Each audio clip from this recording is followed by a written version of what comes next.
Loomulikult on selle nädalase poodiumi peateemaks Aserbaidžaanis toimunud GP. Meil on külas Eesti rekordiomanik naiste tõstmises Elise Peterson. Me räägime Rahvuste Liiga jalgpallist ja Eesti koondise tegemistest. Nagu ikka valime oma M-täi ja tänaseks väljakutseks on kummalised olümpialood. Nagu juba tavaks saanud, tuleb meile külla Olibeti koefitsiendi ekspert Tanel Tursk, kes räägib meile selle nädala parematest spordisündmustest ja koefitsientidest. Vaata poodiumit.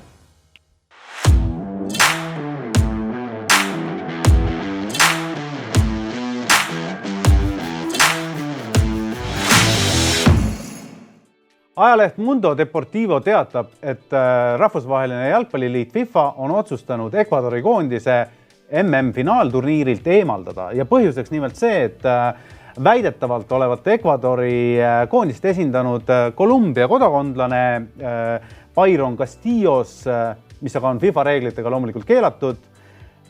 Ja see olukord võimaldab nüüd Tšiilil ja Itaalial kandideerida siis Ecuadori asemele. Kuidas see käib? See on mingisugune populaarsushääletus, et pannakse maailmas kusagile küsitlus üles ja siis see, kes saab enim hääli, saab sinna peale. Et see võiks ikkagi kuidagi nagu jalgpallisiseselt ju toimuda. Ja, no see käib niimoodi, et kui nüüd need punktid mängus Tšiiliga ära võetakse, kus Kolumbia koondisena mängis, siis antakse automaatselt 3-0 võit Tšiilile. Seega nende punktid, kes Tšiili jäi siis Lõuna-Ameerika võistlustel 7. ja nüüd on tõuseksid kohe automaatselt 3.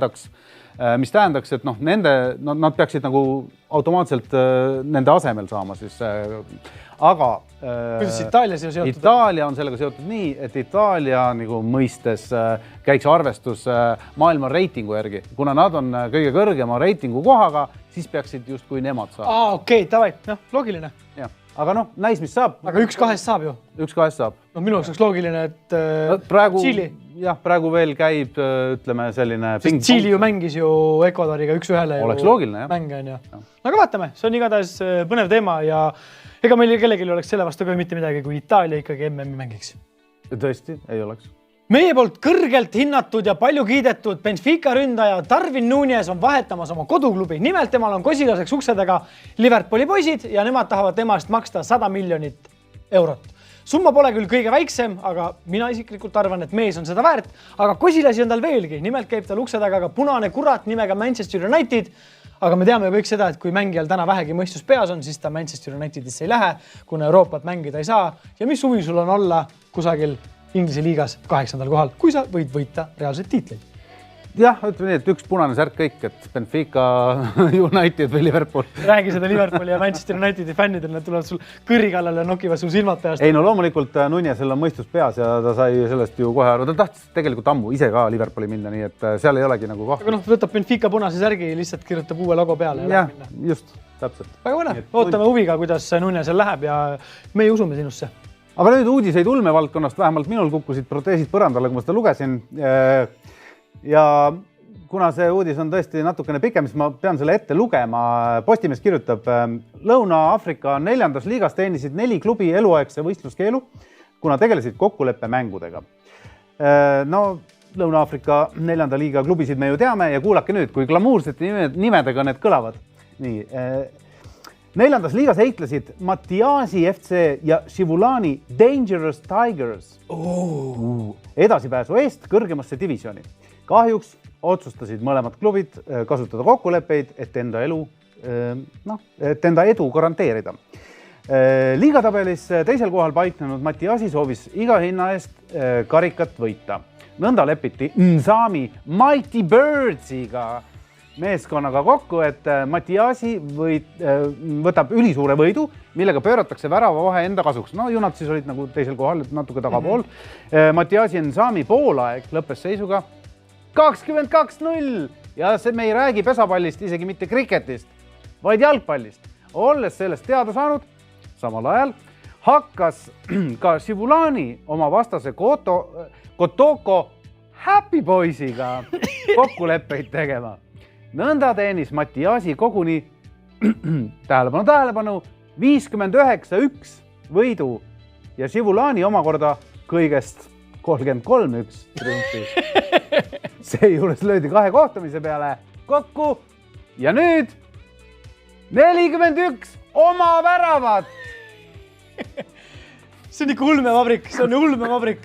Venemaa kahvatab selle kõrval oma kokkuleppe mängude asjadega. Aga ma kujutan ette, et kuidas kusagil Lõuna-Aafrika Vabariigis istusid Olibeti poisid kontoris ja neil hakkas äkki kusagil punane tuluke vilkuma ja 10 minutit peale mängu olid kõik mehed ilusti pakitud politseiautosse ja viidud jaoskonda uurimisele, nii et... No kujutan ette, et 2 minutiga lüüakse 3 oma väravat, 41 väravat, oma väravat nagu 2 mängu peale. See on ulme valdkond, nii et ärge tehke spordis sohki, vaid mängige ausat mängu, tehke sporti, trenni ja siis tulevad ka suurepärased tulemused. Ja kui te tahate sohki teha, siis tehke seda nagu Lõuna-Aafrika Vabariigis, tehke seda stiilselt.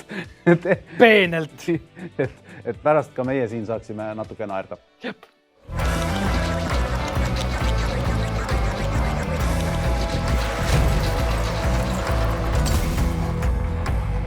On aeg usutada meie tänase saate külalist. Meie tänase saate külaliseks on naisterahvas, kelle nime te võib-olla väga palju kuulnud ei ole, tema tegudest väga palju ei tea. Aga ma luban teile, et tulevikus te kuulete temast veel väga palju. Tervist, Eliise! Tere! Sa oled tänaseks siis jõudnud sinna maale, et sa oled Eesti rekordi omanik 2 skaalakategoorias klassikalises tõstmises. Tõsi. Kuidas sina jõudsid spordini, sest et su spordi juurde jõudmise tee ei olnud sirge otse kangi taha, vaid sa käisid ikkagi kõvasti jänesaake läbi? Ja, et mul on väga pikk ajalugu erinevate spordialadega, et väiksest saadik ma olen teinud nii ratsutamist 9 aastat, sõudmist, jõutõstmist ja fitnessi periood tuli ka sinna vahele, et hästi palju erinevaid asju. Ja tõstmisega nüüd ma olen kokku tegelenud 3 aastat. Et vahepeal oli väike paus, kus ma tegelesin fitnessiga ja nüüd uuesti alustasin eelmise aasta mais. Kas fitness oli selline nagu moevooluga kaasa minemine, et üks hetk kõik tüdrukud käisid jõusaalis ja tegid fitnessi? See oli sellisest sportlikust huvist pigem, et kuidas seda dieeti on pidada ja et nagu saada ilusaid pilte vanaduspõlveks ja et näha, et mis see nagu endast kujutab. Aga 3 aastat tegelenud klassikalise tõstmisega ja jõuda EM-ile, see ei ole käkitegu, see on ikkagi, olgem ausad, päris suur vägitegu, et ma ei kujuta ette, et ma hakkaksin täna tegelema jääpurjetamisega tühja koha pealt ja äkki oleksin üks hetk EM-il, et kuidas? No ütleme nii, et mul on hästi nagu siuke loomupärane, kui ma midagi ette võtan, siis ma nagu pühendun sellele 100%. Et isegi kui ma olen alasid palju vahetanud, et sellegi poolest ma olen nagu iga alaga tegelenud väga nagu süvendatult, et kunagi mitte nii-öelda üle jala. Ilmselt sellest tuleb ka see edu. Aga mis on tõstmise eripära üldse, võrreldes ütleme, ma ei tea, iluuisutamisega, eks ole, kus lapsed alustavad väga noorelt, seal 5-aastaselt juba minnakse jääle ja 20-aastaselt hakkab karjäär lõppema vaikselt. Noored pensionärid. No just. Et milline see vanuse, hea vanus on alustada ja millal see nagu sein ette tuleb, et... Olenebki sellest, et kuna sein ette tuleb, see olenebki sellest, kui vara alustada tegelikult, et muidugi suuremad riigid, kus on pikem tõstmiskultuur, et seal võetaksegi lapsi väga noorest saadik juba tõstmistrenni, et siis nad arenevad koos selle tõstmisega, nii-öelda kasvavad suureks. Aga lõpetavad kuskil 30-ndates, et mina olen praegu 30, aga ma ka alustasin hiljem, et ma ei ole ka nii palju ennast veel ära kulutanud, et ma arvan, et pigem see, et mul on nii mitmekülgne nii-öelda taust erinevate aladega, et see on mind teinud selliseks mitmekülgseks sportlaseks, et ma arvan, et see on nagu pigem positiivne olnud, et mul on seda võrra kauem nii-öelda aega teha. Aga sa mainisid kulutamist, et millised osad need siis kõige nagu kiiremini läbi kuluvad, et mismoodi see kulumine toimub? Eks ikka põlved, seljad, et tippspordis nagunii vahet ei ole, et mis ala on, et kõik, kes proovivad ennast ikkagi ületada mingi piirini, et peavad silmitsi seisma mingite vigastustega ja kõik oleneb treeningkoormusest, et seda peab hästi jälgima, et kui palju, mida nii-öelda panustada, kuhu. No mina võin öelda oma isiklikust kogemusest vaataja, kes veel ei tea, siis ega mina, kui te vaatate mu keha, saate kindlasti aru, et ma olen tegelenud nooruses klassikalise tõstmisega. Ma vaatasin kohe, et jääpurjetaja. Tõesti ka, eks ole. Tegelesin 7 aastat klassikalise tõstmisega. Minul põhimõtteliselt karjäär saigi läbi sellega, et mul hakkas noorena juba selg jugama ja ma pidin valima näitleja tee selle asemel, et siis sport edasi teha. Aga ma ei olnud ka väga andekas, olgem ausad. Kummas? Tõstmises. Hea vend, aga 3 aastat oled sa tegelenud siis nagu süvendatult klassikalise tõstmisega. Tõstmises on tegelikult see tehnika on ikkagi maru spetsiifiline. Et kas sa tunned, et sul see tehnika on käes või sul on ikkagi nagu veel pikk tee minna? No öeldakse niimoodi, et selleks, et ühte liigutust teha nii-öelda korrektselt, sa pead enne tegema 10 000 kordust umbes. Et 10 aastat öeldakse. Jah, et kuna tõstmises ei ole ka võimalik teha aeglaselt ja õigesti erinevalt osadest teistest spordialadest, et seal on kas kiiresti ja õigesti või kiiresti ja väga valesti, et siis on ka nagu sellel spordialal selline spetsiifiline nagu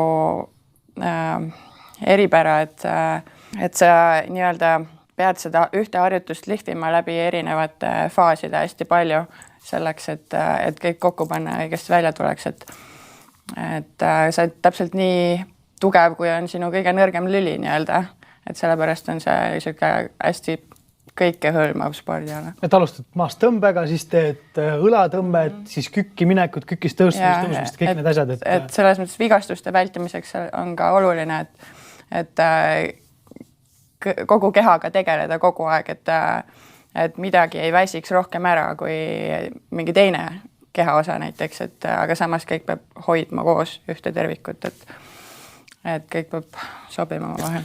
Mida see treeningrutiinidest kujutab näiteks ütleme sinu elus, et kui ma eeldan, et võistlusteks valmistutakse kuidagi nagu teistmoodi kui tavapärane treeningprogramm või on see kõik üks Eks ikka valmistutakse, need on nagu teistes jõualades ka, et on see põhjaladumine ja siis on nii-öelda see teiper, kus proovitakse ka nagu maksimumi lähedasi raskusi ja siis tõmmatakse tagasi, antakse natuke enne võistlust nagu kergemat koormust, et jälle võistlusteks nagu tugevamaks taastuda nii-öelda. Jah, et nii on. Mitu tundi päevast kulub treeningule? Treenid on pikad. Nüüd EM-i ettevalmistuseks oli 3 korda nädalas vahepeal ka 2 trennipäevas. Ja kui on 1, siis see on nagu pikem, aga kui on 2, siis sa peatada, et 1 trenn on kuskil 3 tundi. See on rahulik, see ei ole rahmeldamine. See ei ole rahmeldamine. Ma mõistan, aga mind huvitas rohkem see, et kui palju nagu eraelust peab ohverdama sellele. Peab. Ma saan aru, et päris palju.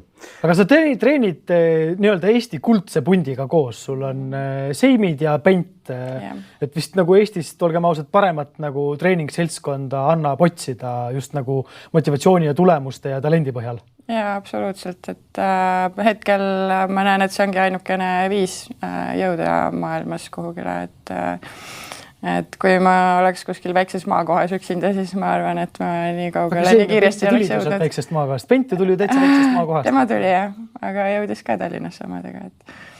Et see tiimi vaim ja toetamine on väga oluline tegelikult.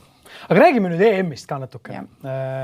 Mina vaatasin sinu võistlust ja mõtlen ausalt, mul vajus karp täielikult lahti, kui sa tõmbasid 90 kilo, rebisid pool kükki. See ei ole asi, mida sa näed tiitlivõistlustel, et rebitakse pool kükki. See on siuke soendusel tõmbad pool kükki, et kuidas nagu, kas sul on lihtsalt nagu toorest jõudu nii palju, et viskame tehnika kõrvale ja paneme lihtsalt nagu jõuga selle kangi üles, et no ütleme niimoodi, et see ettevalmistus üldse mul oligi natukene seljaprobleemid ja see tegi ka nii-öelda ebakindlaks natukene selle alumise küki asendi. Ehk siis me panimegi rohkem rõhku tugevale tõmbele, mis tõttu ma olin võimeline nagu selle kangi nii kõrgele tõstma. Et minu jaoks oli mugavam teha niimoodi. aga muidugi järgmiseks ettevalmistuseks prooviks ikkagi teha suurema raskuse ja kükki. No aga tegelikult, kui ma vaatasin, siis 95, mida sa 3. katsel proovisid, tegelikult sul on see olemas. Mul on see olemas, ma olen ka 100 teinud. Tehniline väike nagu nõks juurde võib-olla oligi see selge, eks ole, et aga näha oli tegelikult see, et see 95 ja 120 tegelikult on sul olemas, et selles suhtes nagu tulevik on sul kindlasti nagu helge, aga kuidas üldse EM-il siis vibe oli? Kui ma televiisorist vaatasin, siis mulle tundus, et esimene katse sa natuke ikkagi nagu pabistasid ka, et sa ei läinud nagu siukse stoilise rahuga, et ma lähen nüüd teen ära. Seda ongi minu jaoks kõige huvitavam kuulata, kui inimesed nagu pärast võistlust on öelnud, et suur võistlus ja kindlasti oli närvid läbi, et sellepärast läks aia taha. Aga tegelikult pigem oli asi selles, et oli häirivaid faktoreid minu jaoks oli palju. Mitte see võistlus iseenesest, vaid see, et mul ei lubatud kanda neid pükse, mis mul olid plaanis, mul olid randmesidemed koju. Seda ma nägin, et põrand oli ebatasane, aga seda, et see oli ka rasvane, seda ma ei teadnud. Libises sul ka seal mingi? Ja kuna see liigutus peab olema nii täpne ja kiire, siis kõik väiksed detailid, et kui sa sekundi murdosa mõtled mingile muule asjale, siis see juba tegelikult häirib su sooritust, et tegelikult ma olin selleks võistluseks nagu 100% valmis, ma oleks hea meelega ise alustanud nagu kõrgemast raskusest isegi, aga Mart ja Leho soovitasid, et kindla peale oleks parem minna. See tegelikult ju tõi ju kastanid tulest välja 10 naise hulgas 7. koht debüüdil. Mis ise lootsid? Ma ise tegin rohkem võistlust endaga, kuigi öeldakse ikka, et tiitlivõistlustel on koht nagu see oluline, et see tulemus kilode mõttes võib-olla ei olegi nagu number 1. Ja, just. Aga mis mina tahtsin teha, oli korrata oma isiklikku rebimisrekordit 100 kilo, vähemalt proovida seda seal ja 120, mida mul õnnestus proovida, aga seekord niimoodi. Natuke ei puudu, jah.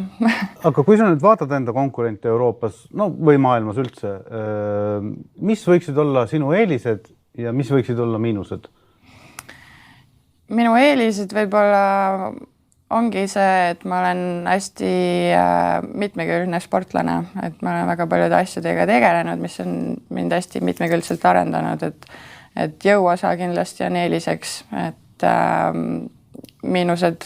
Kas see mitmekülgsus tuleb nagu sinu tehnikale kasuks? Tehnika on alati eraldi teema, et sellega peab eraldi tegelema, aga see pigem on nagu selles, et kuidas keha koos hoiab ja kuidas ta koos töötab, et tehnikat peab eraldi harjutama, vahet pole, mis, et see on ilmselt ka miinuseks, et seda mul ei ole aega olnud nii palju teha. Okei, aga siis see on teisest küljest jälle pluss, et meil on mida oodata, et kui see tehnika nüüd, kui sa suudad selle lifida veel maksimaalse piirini, siis jah, et kui kaks asja kokku panna, siis peaks olema. Siis peaks puraks tulema, et kui jällegi, kui vaadata seda nagu sinu EM-i võistlust, siis sina ja vist oli üks Rootsi tüdruk, te paissite nagu teiste tõstjate seast nagu väga selgelt nagu silma sellega, et pikad sihvakad liha sellised tüdrukud, et teised olid seal siuksed vähe lühemad ja natuke ümargusemad on ju, et just, et nagu tõstmise puhul ju räägitakse alati sellest, et mida lühem sa oled on ju, mida lühemad su jalad on, mida pikem su selg on, et seda nagu tugevam tõstja sa nagu oled, et sul on rohkem nii-öelda potentsiaali. Et kas sa tunned ka seda, et vahepeal on ikka raske küll, et oled nagu pikem tüdruk ja pead seda kangi nagu kõrgemale tõstma? Mina ei ole seda kordagi tundnud, et samamoodi saab ka võrrelda, et nagu Lasse Talahatse, et see maailma kõige tugevam mees on ja on üle 1,95 m pikk, et pikad jalad on ka võimalus nii-öelda teha tugevamaks kui lühikestel, et rohkem lihasmassi, rohkem nii-öelda jõudu, et kui osata neid ära kasutada, ma olen pigem on see eeliseks. Aga meil oli EM-il oli ka tore seiklus, millest me eelmine nädal rääkisime. Eesti lipp tõmmati valetpidi Vardasse ja ma saan aru, et sina, Leho ja Mart tegelesite siis sellega, et see asi nagu jonksu jääda. Ja Leho võistluse päeval läksin kohe rääkima nende nii-öelda ametnikega seal vähemalt 4 erinevaga. kellele ma nagu näitasin, et lipp on valet pidi ja et võiks teha midagi sellega. Aga siis, kui Leho põrandal oli, siis oli ikkagi lipp valet pidi veel? Neil läks jah ikka veel paar päeva selleks, et see ümber keerata, aga me ei olnud ka ainukesed, et seal oli ka teisi lippe tagurpidi. Ja sinu võistluseks oli lipp õiget pidi? Jah, õnneks oli jah. See andis meile rahu? Andis natuke ikka jah. Aga tulevikuplaanid, tulemas on olümpiamängud pole kaugel ukse taga, tahad mõlemale võistlusele minna või kuidas sul tulevikuplaanid seatud on, et see kvalifitseerumine on ju tehtud ka selliseks matemaatikaks, et tavainimene ei saa enam aru, et kuidas nagu sportlane tõstmises olümpiale pääseb? Olümpiale pääsemiseks üldse seda süsteemi muudetakse ka kogu aeg. Mõtled, tavainimene ei saa enam aru, et nagu... Ja, et seal on kvalifikatsioonivõistlused, kus kogu aeg siis korjatakse punkte ja et kes saab, et see oleneb sellest. Kindlasti siht on sinna poole. kõigepealt, võtame nii-öelda ühe kaupa. See on nüüd sügisel, talvel? Sügisel on Kolumbias. Võtame ühe kaupa ja nii-öelda anname endast parima. Mis tulemuse sa MM-il teed? Tuleb ära 100 ja 120? See, mida sa tahtsid teha? Natukene ebausklik olen selles osas, et mulle ei meeldi nagu neid numbreid välja öelda, mis mul plaanis on teha. Aga plaanid meid üllatada? Aga ma arvan, et ma üllatan. Meie igatahes siin stuudios oleme alati optimistlikud, nii et suured optimistid, nagu me oleme, et me hoiame sulle esiteks pöialt ja teiseks soovime kõike head. Ja aitäh, täname sind väga, et sa tulid meile külla ja põgusalt tutvustasid ennast ja loodame sind tulevikus jälle näha. Aitäh! Aitäh sulle!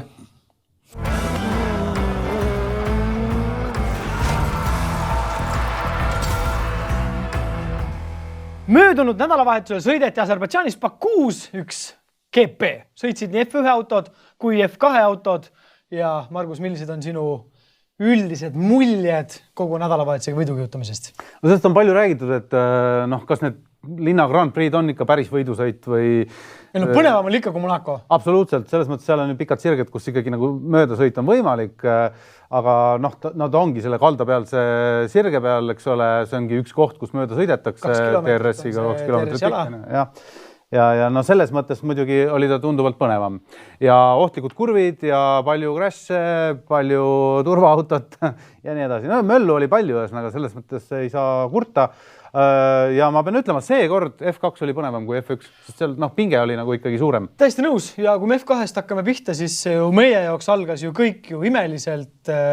Jüri võitis kvalifikatsiooni, ise ei jäänud oma sõiduga küll rahule, tegi paar sõiduviga seal ja mingid nipet. Viimasel kiirel ringil tegi, jah. Jah, aga ikkagi lõpuks võitis kvalifikatsiooni ja meil juba tundus, et et eelmine aasta pani 2 tükki kinni, et see aasta hoog on olemas, läheb kõik sama radapidi. Tuli sprindisõit, ega ta midagi imelist seal nagu korda ei saatnud, paar kohta ta tõusis, vahepeal juba tõusis 8, et oppida väike punkt. Aga siis tuli väike Fittipaldi, kes on siis kurikuulsa Fittipaldi lapselaps ja otsustas, et nii kõva mees, et sõidab lihtsalt Jüril kurvi sirgeks ja Jüri pidi tegema siis tagasipöörde ja sinna see sõit tegelikult läkski.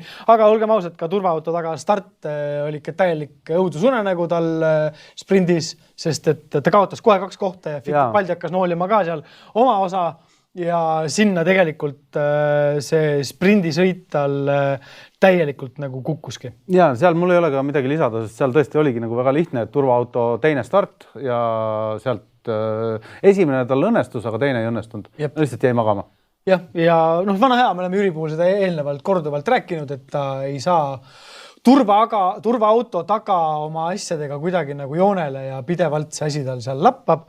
Aga siis oli aeg ju võtta ette põhisõit, ilus boksipeatus, kõik asjad. Naljasõit natuke. Aga punkte jagatakse ikkagi. Ei saa nagu öelda, et oleks mingisugune nagu nali.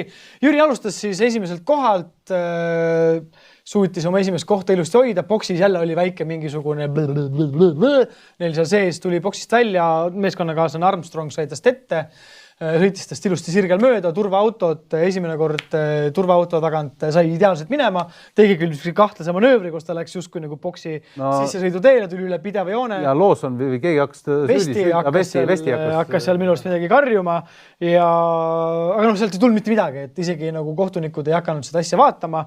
Teine turvaauto järel start oli natukene huvitavam, kuna tal oli ees Williams, kes oli aeglasem auto, tegelikult ei olnud veel boksis käinud, aga see olukord lahenes ilusti, oli, sest et vana otsustas lihtsalt jällegi selle vana hea esimese kurvi sirgeks endal pidurdada, otse panna, oli ees kadunud ja Jüri oli vabas vees, Hauger elas küll tugevasti seljas ja tahtis võtta Jürilt positsiooni ära ja mis siis juhtus, elas nii pikalt seljas, kuni Jüri pandi eksima ja... Jah, see oli keeruline kurv, kus ta siis kõigepealt vasaku rattaga riivas seina ja see tõukas ta paremaga, enam ei pööranud välja ja otse seina. Puhas sõit ja viga. Puhas sõit ja viga, midagi ei ole selles mõttes öelda, kedagi ei ole süüdistada peale iseenda, aga saab öelda ikkagi seda, et see on pinge olukord ja Hauger tal ikkagi, vaata, ta pidi nendes kurvides eest ära minema, sest sirgel... Keskmine osa tal on ja seal oli ta kiire. Ta pidi saama üle sekundise vahe sisse, ta ei saanud, aga peaaegu sekund või nii. Ühesõnaga, ta sai piisava vahe alati sisse 3 või 4 ringi niimoodi, et Hauger ei jõudnud talle pika sirge peale järele TRS jalal. Jah, nii see oli ja selle matsu ta pani ja No nüüd spekuleeritakse, eks ole, et kas see oli nüüd tema F1 unistuste kustutav sõit või... et kui me eelmine nädal rääkisime, et Perez jalgiri rikkus tema lootuse ja unistuse jõuda F1 ära, siis ega ta nüüd see nädalavahetus andis ikkagi ka ise väga suure panuse selleks, et ta jumala eest ikkagi ei oleks seal nimekirjas esimene ja kui me vaatame ka seda vana head F2 üldseisu, mis seal toimub, siis Vips on 51 punktiga 7 ja Drugovic on 132 esimene. Drugovic on targalt sõitnud terve see... Väga targalt, see on meistrite sõit, mida ta teeb.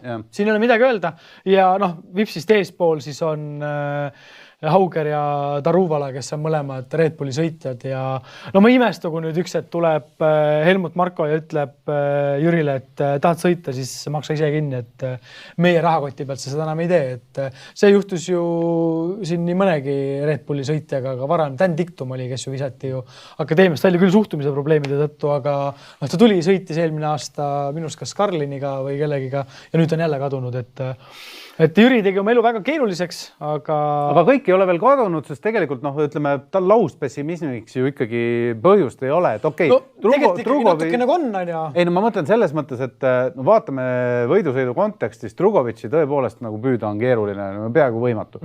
Aga ütleme sealt edasi, Bourchier, näitas ka see nädalavahetus, et ta ei ole mingisugune maailmameister, mingi tegija, nii, et ta võib, see on vabalt püütav, nii et kõik ülejäänud samamoodi. Et seal võib kõigiga juhtuda, nägime, Ivasal olid seal momendid, sama Vesti, eks ole, et ta sõitis küll Lawson samamoodi. Ja Lawsonil, Tuhanil, kõigil oli tegelikult probleeme just nende kiirete kurvidega või pika pidurdus maa peale, et mindi otse sealt. Õnneks oli tehtud sinna mingi pikk sapp, kuhu sai nagu minna. Vaata, kui osavalt Alonso seal ümber pööras. Vettel samamoodi. Või Vettel, jah, Vettel. Vettel tegi väga kiirelt. Vettel mõlemad, jah. Väga kiirelt tegid selle spinni. Aga jõudsimegi otsapidi F1 juurde ja siis on ju paslik rääkida sellest, mis meil toimus F1-s ka. Kvalifikatsioon, tundub, et on juba tavapärane, Leclerc võidab ja siis tulevad Red Bullid, vahetavad omavahel kohti, kes on teine, kes on kolmas ja siis tuleb Sainz ja Mercedes ja muu maailm siis sealt otsa järgi on ju. Ja põnev on see, et George Russell on nüüd viimased 3 etappi jutti Lewis Hamiltonile kvalifikatsioonis pähe teinud. Selle kohta öeldakse, et loodus tühja kohta ei salli ja nägid, kui Ferrarid olid läinud, olid Mersud kohe asemel seal.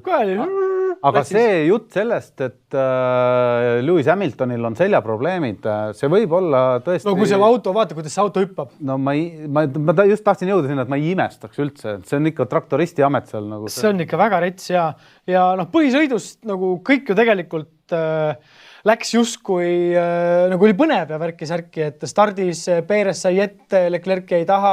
Sainz jäi maha kohe. Sainz jäi maha kohe, Verstappen proovis seal ka rusikatega vehkida ja möllata ja siis hakkas juhtuma põnev anomaalia, nimelt Ferrari mootorid lihtsalt tegid järjest mitte ainult Sainzil ja Leclercil ei läinud masin katki, vaid seal olid ka Alfa Romeo, Haasid, kõik järjest surid ära. Ja Red Bulli jaoks ikkagi, mitte Red Bulli, vaid Ferrari jaoks ikkagi väga masendav nädalavahetus, aga Max Verstappen võitis, Perez teine, Russell jälle tuli kusagilt on ja mehed kukuvad eest ära ja tuleb jälle nagu poodiumile, aga mis on minu jaoks nagu küsimus, et kas Max Verstappen on nüüd õnnelik või? Et meeskond ütleb, et Perezile, et ära võitle, lase ta mööda ja siis ta tuleb finišisse, tõstab käed pea kohal, ütleb, jess, ma võistsin selle sõidu.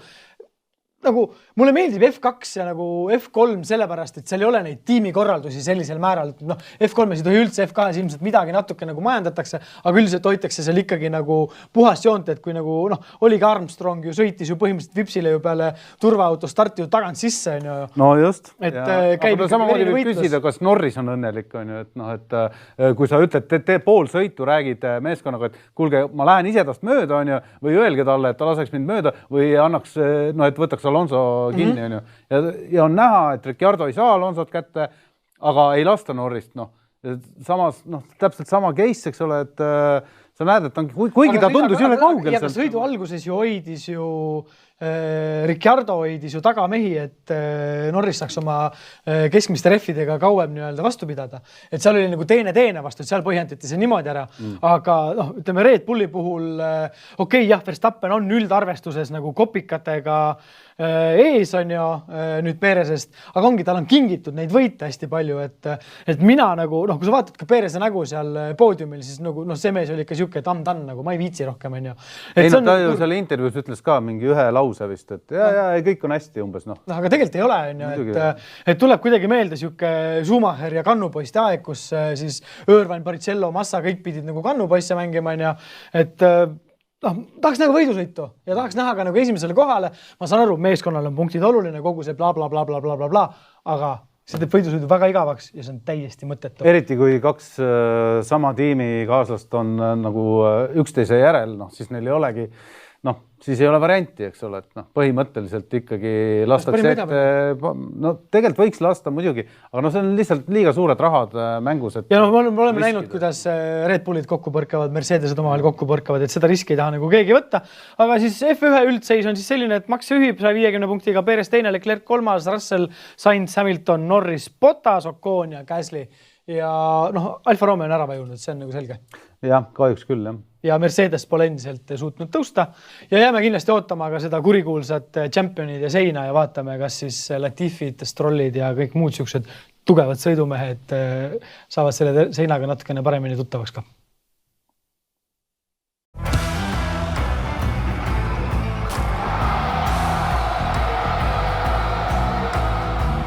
Nüüd rahvuste liigat mängime ja mudaliigas hängime. 2 võitu saanud oleme. Kuidas rahul olete? Kus on Raku, kus on Sappi? Mehed, teid on vaja appi, et lõpetada väravate põud, kuna Kostjal raugemas on jõud. Kostja skooris Retsikolli, pani Malta leda molli, ka Anier sai jala valgeks, ise jäi ta üsna malbeks. Kokku punkte meil on 6. See olukord on üsna uus. Küll mudaliigast välja ronime, sellest öösel aina sonime. Jah, ma tean, et sa ei saa ikka muidu, kui sa pead natukene esinema alati. No tegelikult on siis tegemist ikkagi vana võlaga eelmisest saatest, nimelt kaotas Lauri väljakutse ja pidi konstrueerima luuletuse teemal Eesti-Malta mäng, jah, inspireerituna sellest. Nii, aga sujuvalt. Lähmegi Eesti-Malta mängu juurde. Ja mis me saame öelda, on see, et asjad on läinud natuke paremaks. Võrreldes San Marinoga. No, meestel ei olnud põlved, jalad põlvedeni mullas kinni ja kuidagi jooksnud üldse ja kui me eelmine nädal ju ütlesime, et Kostja oli kõige kehvem tegelane üldse spordina maailmas, siis see nädal me ei saa kohe mitte seda öelda. Ja, Kostja kindlasti rehabiliteeris ennast, ta mängis hästi. Söödud jõudsid kohale, lõi värava, avavärava, mis andis Eesti poistele kohe kuidagi enesekindlust, võttis surve maha ja me ei saa nagu üle ega ümber sellest, et tegelikult meil on maailmaklassi väravast ja see on Jakob Hein, et see kindlasti, see penalti tõrja, see penalti oli pärast plönn ka, et see nüüd ei olnud siuke Cristiano Ronaldo võrgu puruks. Aga ikkagi, vaata, kuidas kasutas Karl Jakob Hein seda nippi, mida teevad osad väravavahid, näiteks Courtois teeb seda. Ta avab ühe poole, siis ta natukene hüppab seal, jätab tegelikult lööjal on psühholoogiliselt keeruline, ütleme, kui väravavaht ei ole tsentris. Tal on keeruline lüüa sinna nurka, isegi kui sa tead, et väravavaht meelega teeb seda nurka väiksemaks, et hüpata siis nagu teisele poole, sul ikkagi on see psühholoogiline väravat ju teab ka, kuhu poole ta peab seisma, mis see eelistatud lööginurk on. No, täpselt. Et ta paneb ka löögi nagu vastasmängija selles olukorda, et sa pead lööma nagu enda teisele nagu mugavamasse poolde. Et väga kaval ja väga hästi tegi, aga teine ajaks mäng lõppes ikkagi natukene nagu kurvalt, et seal mingisugune põlvevigastus väsi kusagilt nüüd nurga tagant välja hiilis, sellepärast jäi ta ka ju Argentiina mängust eemale. Aga no loodame, et see ikkagi saab korda, ütleme, nüüd tuleb ju puhkus ka ja saab ravida ennast nii-öelda. Et tuleb ju puhkus nii klubi juures kui ka koondise juurest, et saab natukene hinge tõmmata, aga üleüldiselt mäng, Aga mäng lõppes siis, ütleme ära, 2-1, Eesti võitis, bravo. Selles mõttes jällegi miinimumprogramm on täidetud ja tegelikult isegi ka mängu ilu oli ja kõik oli. Soomets mulle väga meeldis. Väga sümpaatne oli. Sümpaatne mulje jättis keskväljal. Senjov tuli sisse, Anier tulid sisse, hakkas kohe mäng muutuma. Nad värskete jalgadega. Jah, aga minu jaoks oli nagu, ma ei tea, teist-kolmandat mängu järjest on Erik Sorga lihtsalt nagu koha täideplatsi peal. Et ei jõua ta pallini, ei saa ta palli, kui ta saab palli, ta söötis värava vahile, tegelikult oleks pidanud sealt ikkagi nagu lajatama, aga natuke lühikeseks jäi ta jalg või siis jooksu kiirus väikseks. Pingi aega palju. No pingi aega palju vahetab klubi ka ju nagu tihedam nagu mina voodipesu, et nagu see on nagu päris rets, et USA-sse, Hollandisse, nüüd on juba otsapidi Rootsis, et ei ole ka nagu sellist stabiilsust nagu ka klubi mõistes, et tegelikult on ju kõva vend, et kui ta Floras mängis, ta tagus ju kõigil puurid niimoodi täis, et pole nagu mingit küsimust, aga jah, Eesti liiga ka on ju, aga ta on ka koondises tegelikult näidanud nagu paremaid mänge, aga kuidagi jääb kinni. Ma arvan, et ta ei mängi seda oma õiget kohta. Ta on ikka siuke number 9 ja praegu ta on surutud kuidagi sinna. Ta peab alt neid palle minema tooma, siis ta jookseb äärele laiaks ja siis ta sealt ei saa kuidagi tulema. Mulle tundub, et jah, ta peaks rohkem siukest Targetmanni mängima, jah, just. Ja mis oli minu jaoks võib-olla oli üllatus. Nagu Diogo Jota minu jaoks. Jah, mis oli minu jaoks oli üllatus võib-olla oli see, et Sinjavski ei olnud põhis. No vot seal jah, ütleme, ei tea jah, mida ta seal katsetas, sest San Marino vastu ta alustas on ju. No ta on ju väga terav. Ta on terav, üks parimaid mängijaid. Aga ma arvan, et selle San Marino mänguga ta võib-olla ennast pingile ise kukutas. Mängis välja ennast kohta. Ta seal jah, natuke mängis välja, sest ta tõesti puterdas palju ja ei olnud ka kõige, ütleme, kiirem platsil ja kuidagi ei olnud tema päev. Sest tegelikult võibki nii võtta ka ju, et me siin ka tampisime Kostjat natukene, tegelikult me natuke vabandame, sest et ei ole hullu midagi ja kui me mõtleme, et 37-aastane mängumees on ju Ryan Giggs oli 40 ja jooksis nagu noor täkk on ju. Kes meil on veel? Ibra on ju. Ronaldo ka 37. No Ronaldo ka 37. Aga need on ka, ütleme, imeloomad, eks ole, maailma mõistes on ju. Aga miks Kostja ei võiks olla? Absoluutselt. Meie väike oma enda ime. Aga ütleme, 2 mängust on meil koos 6 punkti, me oleme saanud 2 võitu, meil oleme endale lasknud lüüa 1 värava. Ei ole nagu paha seis. Ei, selles mõttes ei ole hea, aga ütleme, me olemegi selles mudaliigas, kus me eeldamegi, et see seis peabki olema selline. Ja kui nüüd hakkame vaatama, siis ega me ei ole ainsad, kellel nagu seis selline ääri-veeri on. Võtame Baltikumi on ju. Lätlastel on praegu hea väga hästi oma mudaliigas. Väga hästi. Aga leedukad ei lähe üldse hästi neile. Kõigi käest saavad, isegi Fääri saarte käest said. See on juba piinlik. Bulgaaria endine 94. aasta 4. maailma 4. Kuhu oleme langenud mehed? Saad ka ju Põhja-Makedoonia. Gibraltariga mängisid 1-1. Ja. Et ikka nagu... On üllatusi veel siin. Jah, ja tegelikult tõenäosus nüüd, ma saan aru, et räägime korraks sellest rahvuste liiga formaadist. Ja, räägime selle lahti. Kuidas me nüüd saame sealt mudaliigast välja? Me peame oma selle nagu grupi võitma, on ja? Ja kas me siis automaatselt oleme edasi või me lähme veel Lätiga, kes võidab siis oma grupi, peame mängima mingi play-offi? Ei, sealt lähevad 2 tükki edasi. Ja seal kukuvad Gibraltar ja Andorra kukuvad alla. Ja siis see C-grupist siis need mängivad oma vahel play-offe, kes 4 tükki on 4. kohal, eks ole. Ja siis seal selgitatakse 2 kaotajat nende vahel play-offi. Okei, nagu me mängisime Küprosega. Just täpselt sama mäng. Ja niimoodi. Aga kuidas võite selgitatakse, siis ütleme, meil on ju need grupid A, B, C, D on ja, et keegi peab ju võitma ka selle, kuidas nagu... Ei meil on ainult 2 gruppi D-liigas. Ei ma saan aru, me tõuseme sealt üles on ja, aga A-grupis ju nagu lihtsalt ongi, et palju õnne, sa võitsid A-grupi esimese grupi ja jube vägev, et... A-grupis on siis niimoodi, et kõik grupi võitjad lähevad otse veerandfinaalidesse, poolfinaalidesse. et nii, et ongi põhimõtteliselt ainult üks alagrupp. B1 omavahel kokku ja põpp on ja. Jah, täpselt nii ongi. Ja siis lõpuks Hispaania ja Portugal mängivad finaalis. No Hispaania ja Portugal ei saa mängida, neist ainult üks pääseb. Ta on ühes alagrupis kahjuks. Et selles mõttes jah, seal on nagu lihtne.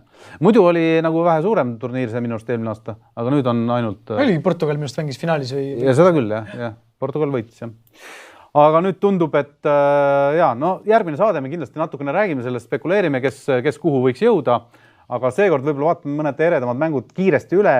Neid rahvuste liiga mänge on olnud nagu väga palju, aga mõni mäng, mis sulle silma jäi, nagu, mis oli põnevam?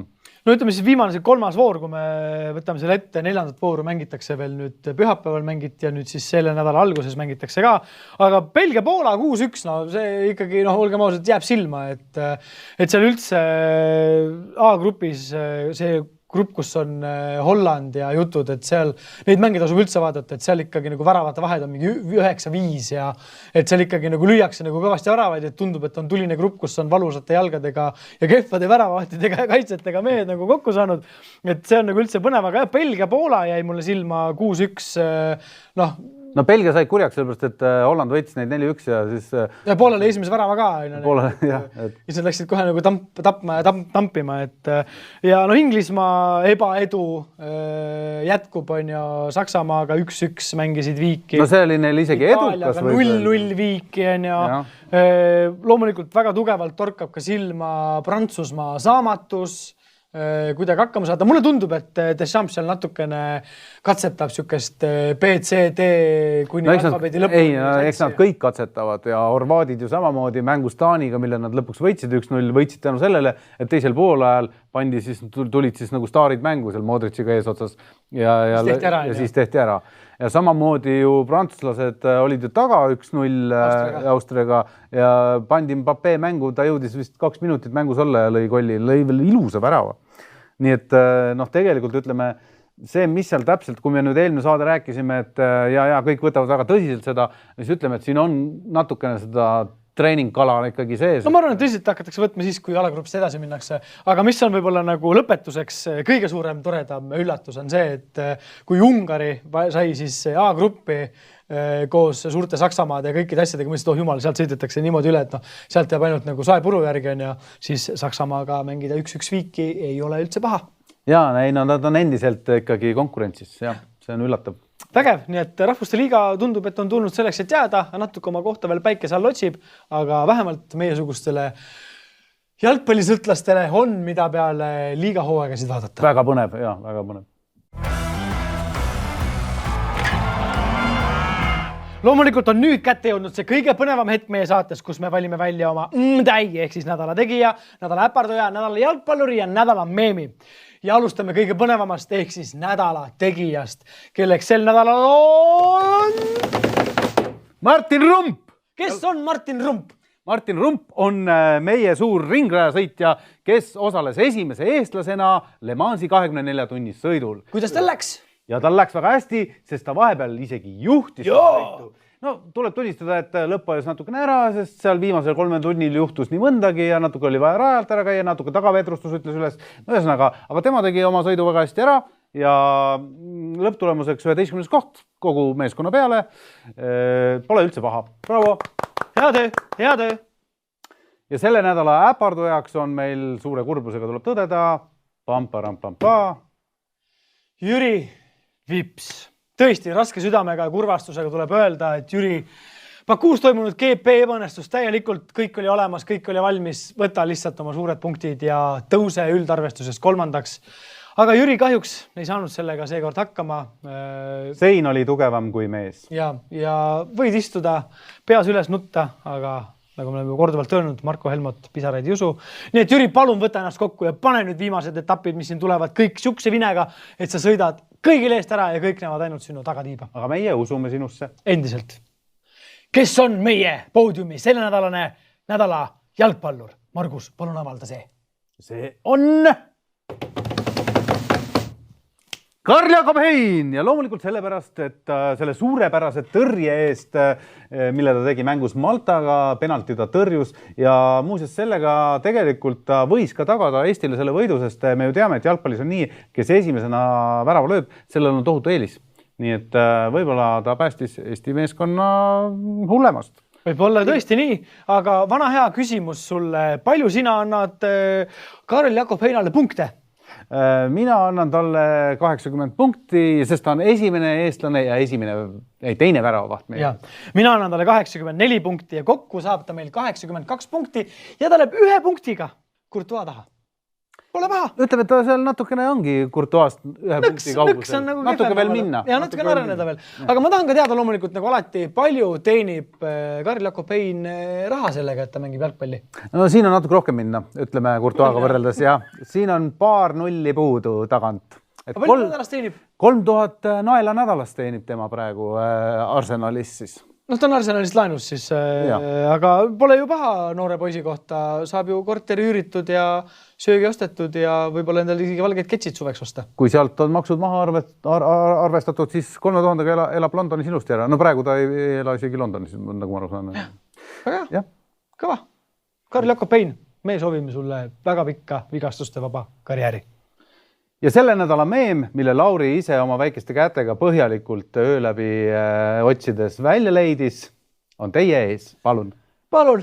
See on siis inspireeritud loomulikult Aserbaidžaani GP-st, kus Charles Leclerc suutis küll võita kvalifikatsiooni, aga jälle ei suutnud võita etappi. Taaskord. Ebaedu lugu jätkub.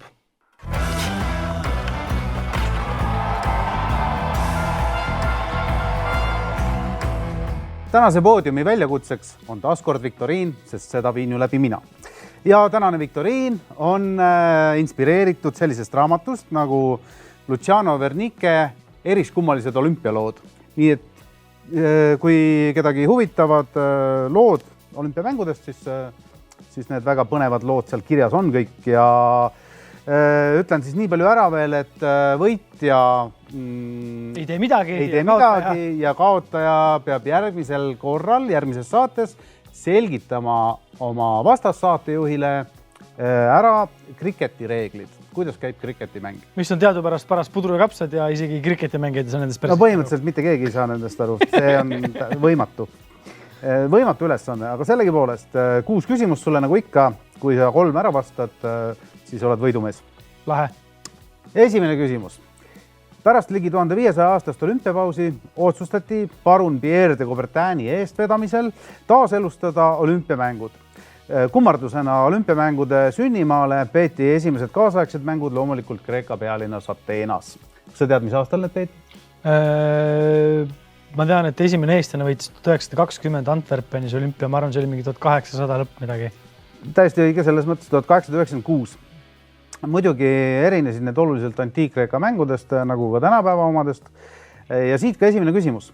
Mitu sportlast osales esimestel kaasaegsetel olümpiamängudel Ateenas 1896. aastal? Ma arvan, seal ei olnud palju. Mul on 3 vastuse varianti sulle.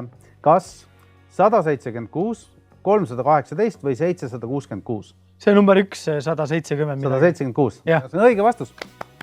Nii, aplaus. Ma oleks ise pakkunud kusagile sinna kanti kusjuures. Tegelikult ikka nagu naeruväärselt vähe. Absoluutselt, kui täna on tuhandeid on ju. No täna on jah, et... Eriti suveolümpial vist on isegi rohkem kui talimängudel.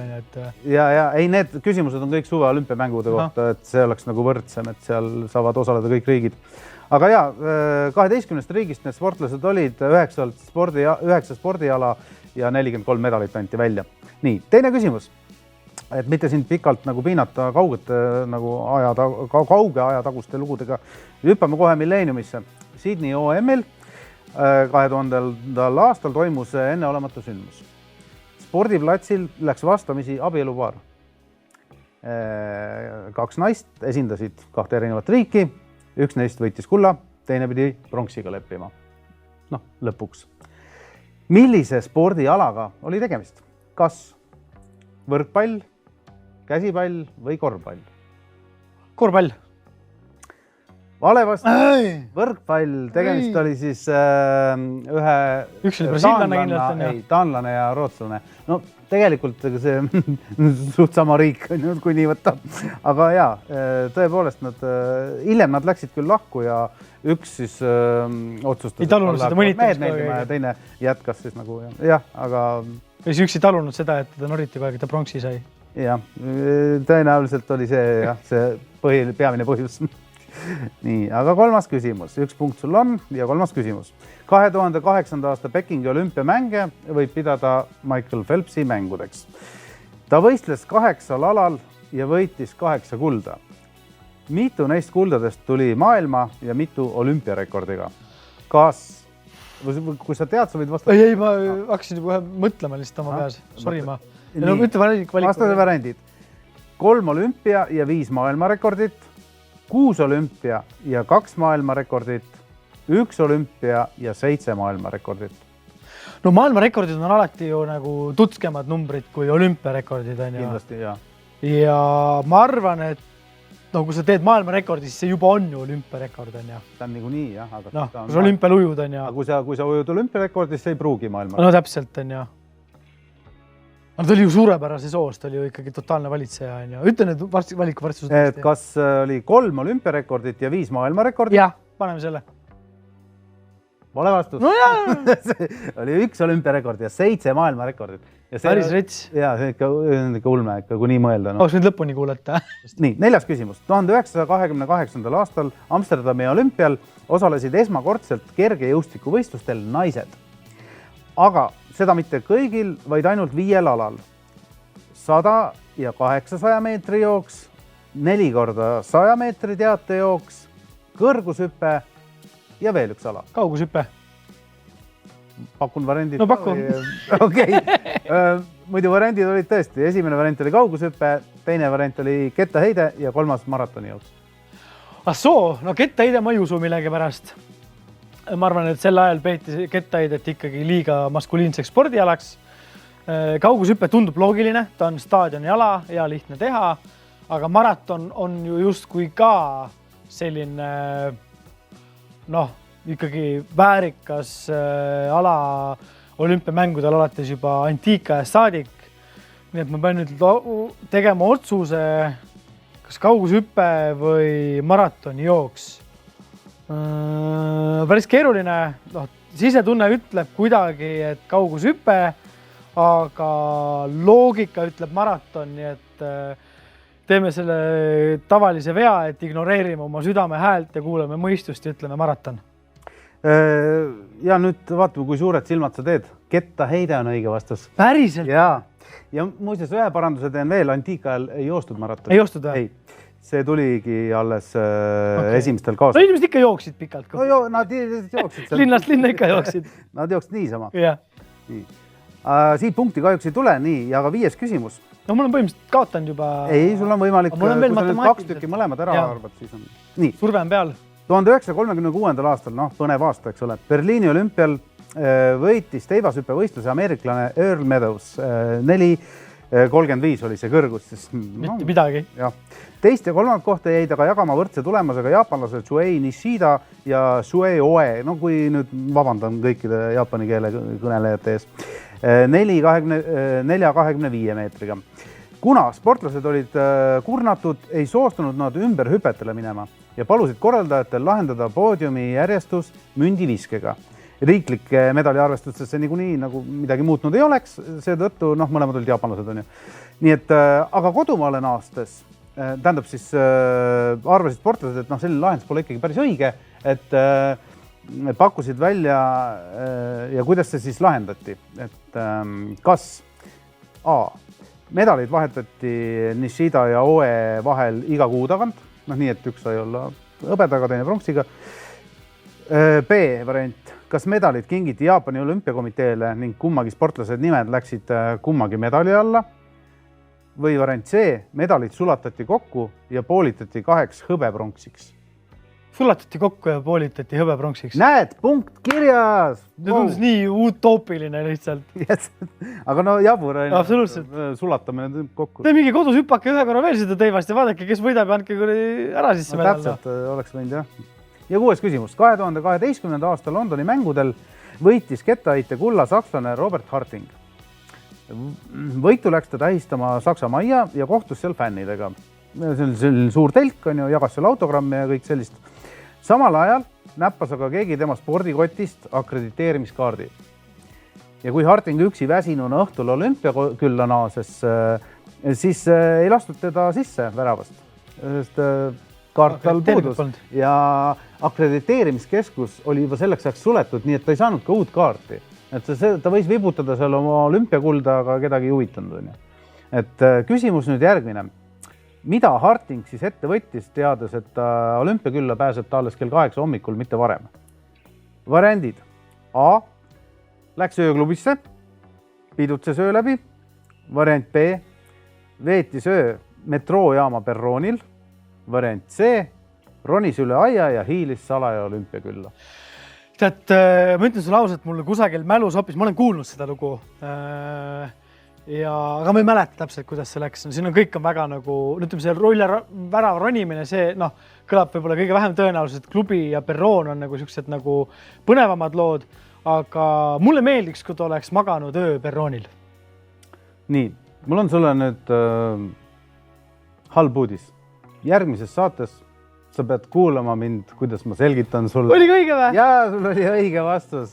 Ta tõesti magas perroonil, ta postitas mingi Insta-pildi ka veel sellest, kuidas ta olümpiavõitja kuld kaelas metroo perroonil. Jah, tõesti veidi. Väga pull, nii et hakka siis kriketit ette valmistama. Jaa. Aitäh sulle selle väga hariva ja intelligentse viktoriini eest taas kord. My pleasure.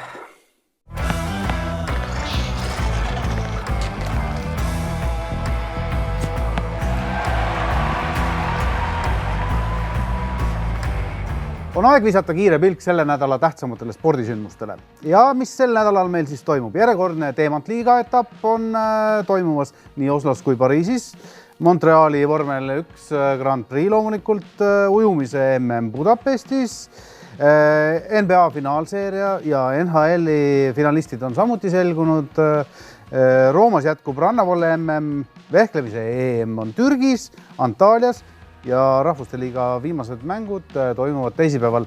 Aga et selle veel paremat ülevaadet kõigest sellest saada, selleks on meil loomulikult külas jällegi Tanel Turst, kes räägib ka meile koefitsientidest. Tere tulemast! Tere! Alustame jalgpallist nagu ikka. Alustame jalgpallist, et kiirelt siis mainiks ära need Rahvuste Liiga mängud, et teisipäeval on siin üks huvitav mäng Saksamaa-Itaalia ja siis kõrval on veel Ungari-Inglismaa pakkuda. Ungari on siin natukene üllatanud juba, see on niisugust furoori tekitanud. Jah, et Rahvuste Liiga ei ole nii hästi ennustatav kohati, et palju on üllatusi, et tasub jälgida koosseise, millega platsile minnakse ja kõik, et treenerid teevad palju vahetusi. Siis võiks veel mainida seda, et MM valikmängud on siis lõppemas nädala alguses, viimased 2 kohta on siis selgumas Austraalia, Peru 1 koha peale ja Costa Rica, Uus-Meremaa 2 koha peale. Ja mis siis alles jääb, siin ülejäänud suveks on meie kohalik liiga, et Premium liiga on tagasi selle nädala lõpus ja Olibet alustab nädalavahetusel oma fantasy turniiriga, kus on auhinnafond 500 eurot ja toimub siis igal nädalavahetusel. Et saab hakata fantasyt pelama teie juures. Väga nice. Lähme nüüd Maarjamaalt ära ka, vaatame NBA finaalseeria NBA-s Boston Celtic ja Golden State Warriors seis, enam vist põnevamaks minna ei saa, mängude seis 2-2. Seis on 2-2, viimased mängud siis toimuvad sel nädalal, et 5. mäng vastu teisipäeva, 6. mäng vastu reedet ja siis kui on vaja 7. mängu, siis see toimub vastu esmaspäeva. Ja Warriors on hetkel favoriit, kuna siis kui tuleb 7-mänguline seeria näiteks, siis neil on võimalus 2 mängu kodus mängida. Ja siis nende koefitsient hetkel on 1,64 ja Celticsi siis NBA võidu koefitsient on 2,12. Mis sina arvad, kumb võidab? No, ma ei hakka siin arvama praegu. Jään poliitiliselt korrektselt, et jätan selle arvamise spordisõpradele.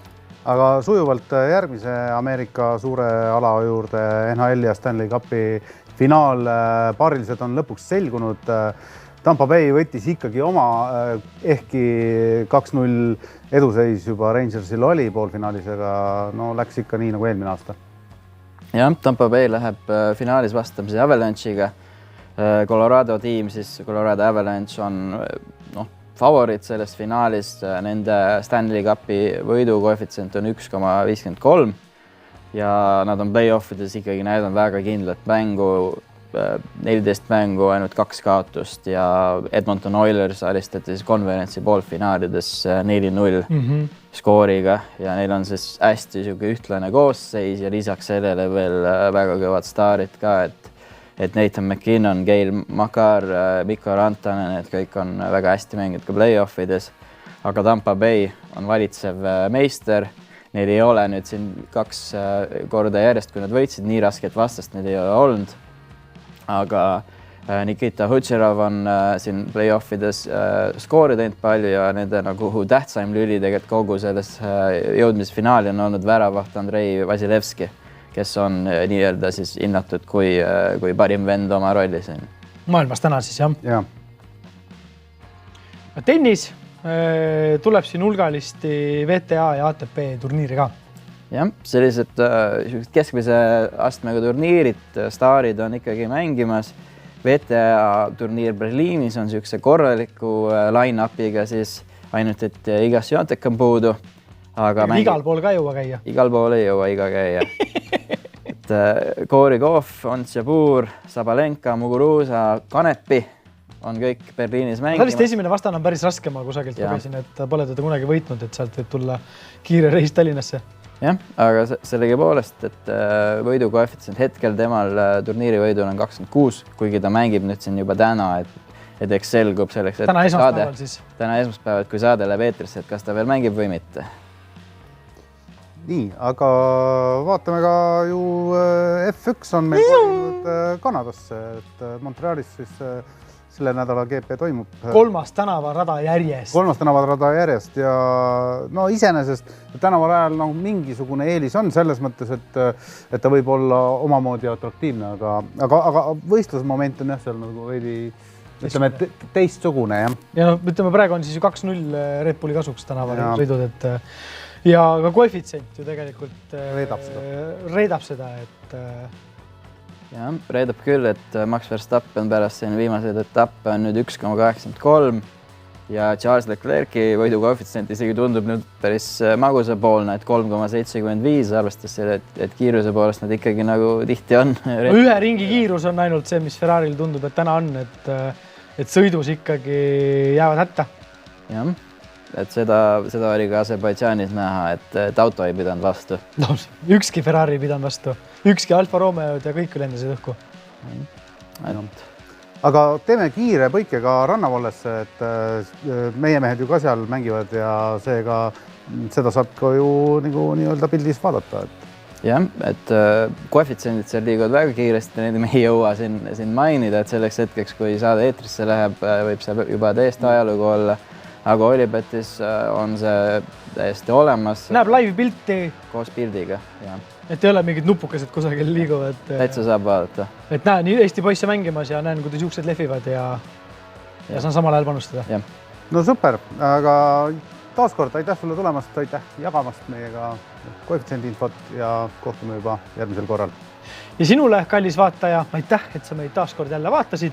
Järgmine nädal me tuleme tagasi ja räägime veel kord spordist ja spordist näiteks. Täpselt nii. Ilusat nädalat. Tšau!